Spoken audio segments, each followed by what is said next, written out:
So one thing I brought along on my hike today is a new stainless steel rocket stove. That's the box that it came in.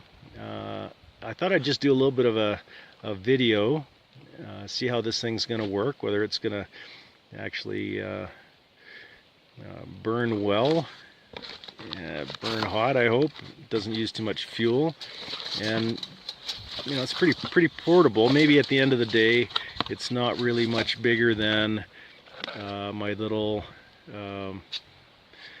butane stove and fuel bottle. So nice thing about this, the idea is that you got fuel everywhere. There's wood and things to burn. You wouldn't need to bring multiple bottles on a multi-day trip. So it came in this little pouch or bag here, and I'm going to just take it out of there. It's kind of hard to hold the phone or the camera in one hand. That's kind of what it looks like out of the pouch. I'm going to put this thing together, and we'll see how it works. Okay, so there we go. We got it out of the bag and put together.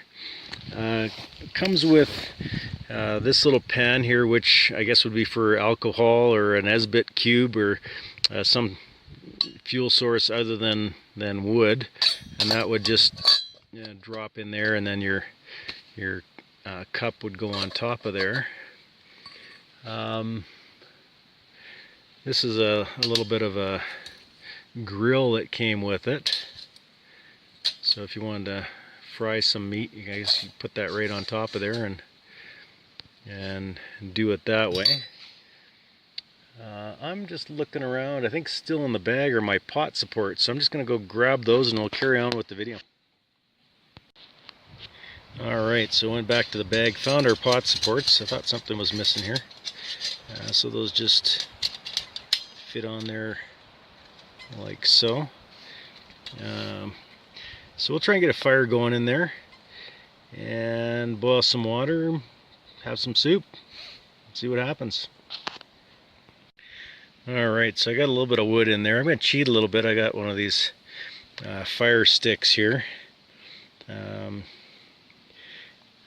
might help us out a little bit, but didn't really round up a lot of kindling. We'll just stick that in there and see what happens. I'm pretty sure it's gonna go.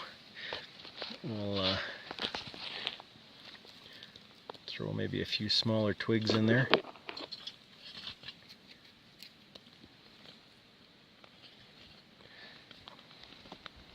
Kind of hard to watch what I'm doing and look through the viewfinder at the same time, but anyway, we'll give it a go.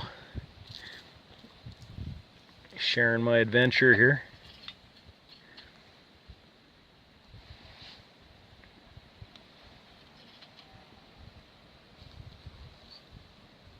Don't hear any crackling yet, but I think fire's getting a little bigger.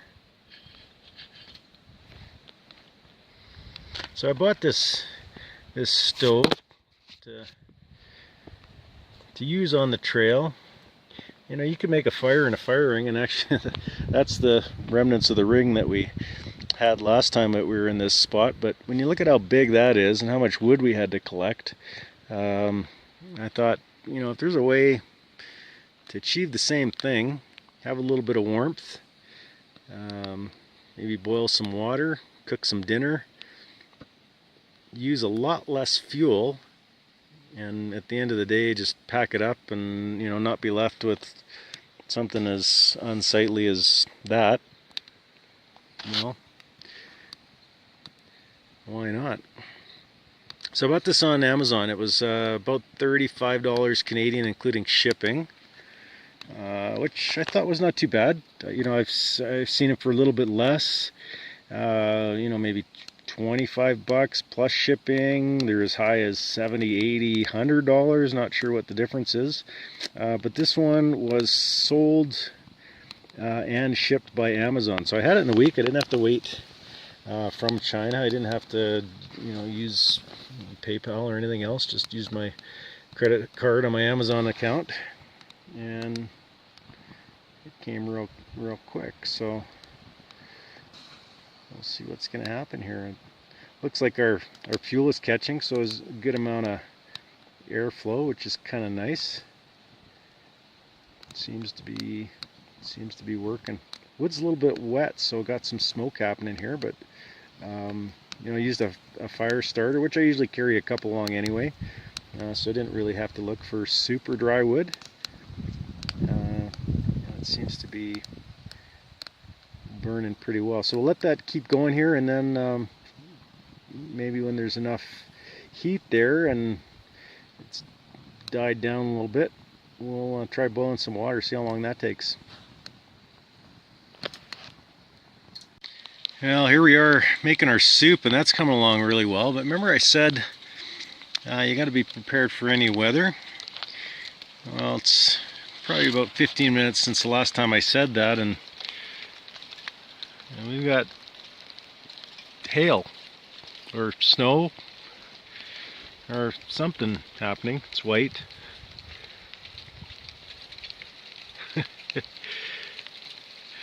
Still a little bit of blue sky over there,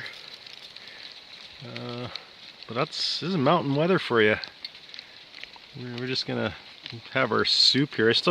I still got everything all laid out on the tarp there from the last segment of the video that I did, kind of going through it all. So that tells you how long it's been since the sky was bright and clear and blue. I think this is going to pass, but yeah, you kind of need to be prepared for anything. It's a little bit of white stuff. It's almost more hail than snow, but it's not really big or really hard, so just something to make the day a little bit more interesting. That's why we come out here. It's all about the adventure. Alright, we're just going to wrap this up. I think it's probably time to turn around. We hiked in about 3 hours, maybe 12 kilometers. Had some lunch, stopped for about an hour, and discovered this spot that I have not been to before, because I just keep walking past this little side trail on the way to somewhere else.